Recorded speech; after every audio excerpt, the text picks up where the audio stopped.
Hello bachcho, let's read the question. The question says the circuit shown in the figure contain a battery, a rheostat and two identical lamps. What will happen to the brightness of the lamps if the resistance of the rheostat is increased? So इस question में ये बोला गया है कि हमारे पास एक circuit है जिसमें एक बैटरी है और हमारे पास दो लैंप हैं, लैंप 1 लैंप 2 या lamp P and lamp Q।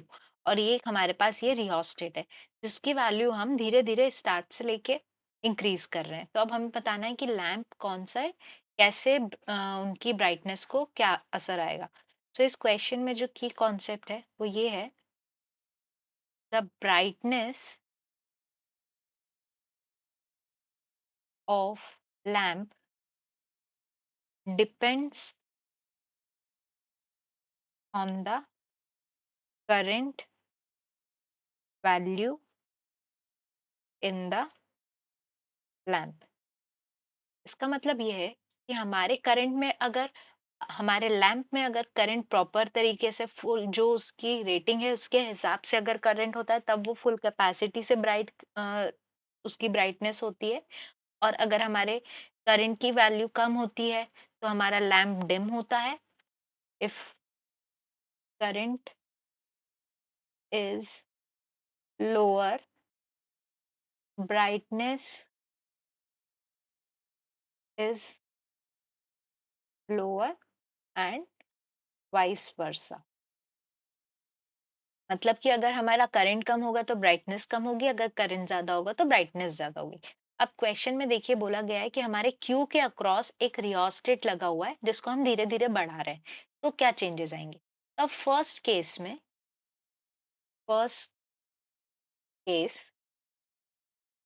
When rheostat is at initial position.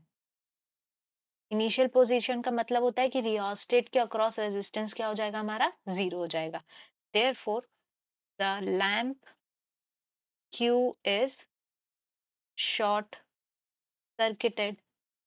अब Q अगर हमारा शॉर्ट सर्किट हो गया है रिहोस्टेट के कारण तो उसमें से कोई भी करंट फ्लो नहीं करेगा। तो अगर करंट ही नहीं फ्लो करेगा तो वो क्या होगा, ब्राइटनेस उसकी होगी ही नहीं, यानी लैंप जलेगा नहीं। Therefore as no current flows through lamp Q, therefore Q does not flow and lamp P glows at full capacity। हमारा P क्या है, अच्छे तरीके से पूरा प्रॉपर तरीके से ग्लो करेगा, लेकिन Q हमारा ग्लो कर नहीं करेगा।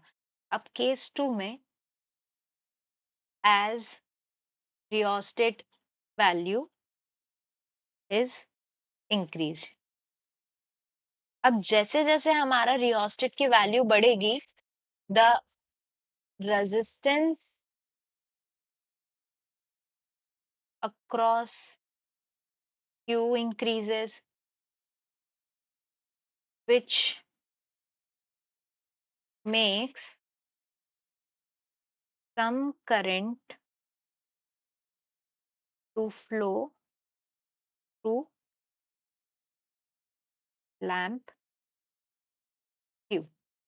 इसका मतलब ये है कि जैसे जैसे हमारे रेजिस्टेंस की वैल्यू बढ़ेगी, देखिए ये अगर हमारी बैटरी है, ठीक है, ये बल्ब हो गया हमारा P बल्ब और यहाँ पे ये Q बल्ब है। अब ये यहाँ पे रियोस्टेट है हमारा, ठीक है, ये ऐसे पैरेलल में लगे।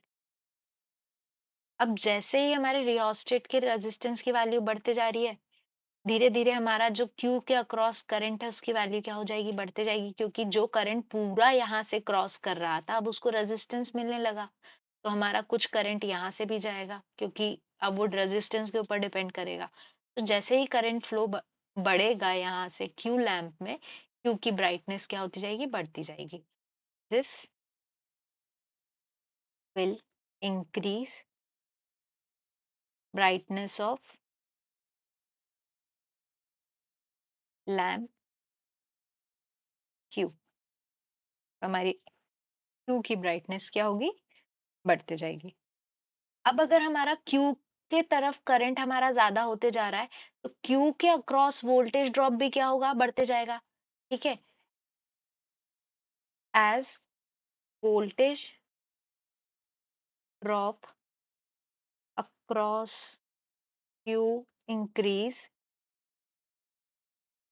इसके कारण क्या होगा, therefore the voltage across lamp P will decrease.